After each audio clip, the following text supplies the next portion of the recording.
घरचा तंत्र आणि घरचा वैद्य असे मित्रांनो आपले 2 चॅनल आहेत.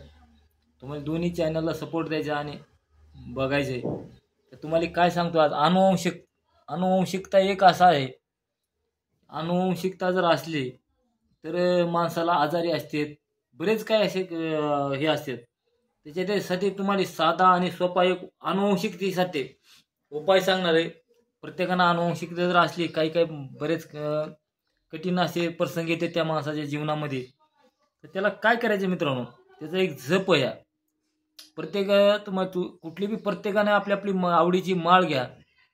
तुळशीची माळ असेल, रुद्राक्षीची माळ असेल, कुठली जी माळ असेल तुमच्यापाशी त्या माळेनं जप करायचा आहे. तर जप कोणचा आहे तुम्हाला सांगतोय. ओम हुम श्रीम हुम. ओम हुम श्रीम हुम. ओम हुम श्रीम हुम. ह्या मंत्राचा तुम्हाला पाण्यामध्ये उभा राहून, अगर पाणी नसलं तर टोपलं काहीतरी घेऊन त्याच्यामध्ये बसून तुम्हाला कमीत कमी 1.25 जप करायचा आहे.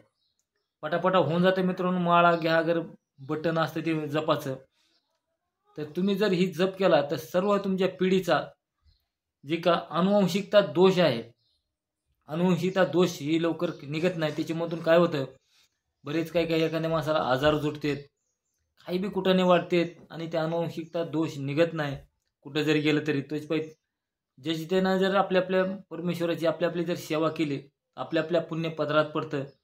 आणि जेवढा होईल तेवढा व्हिडिओ शेअर करा, लाईक करा आणि अनुवंशिकता रिक्त प्रत्येक दोष काढून घ्या. आणि म्हणून ही व्हिडिओ दिलेला आहे.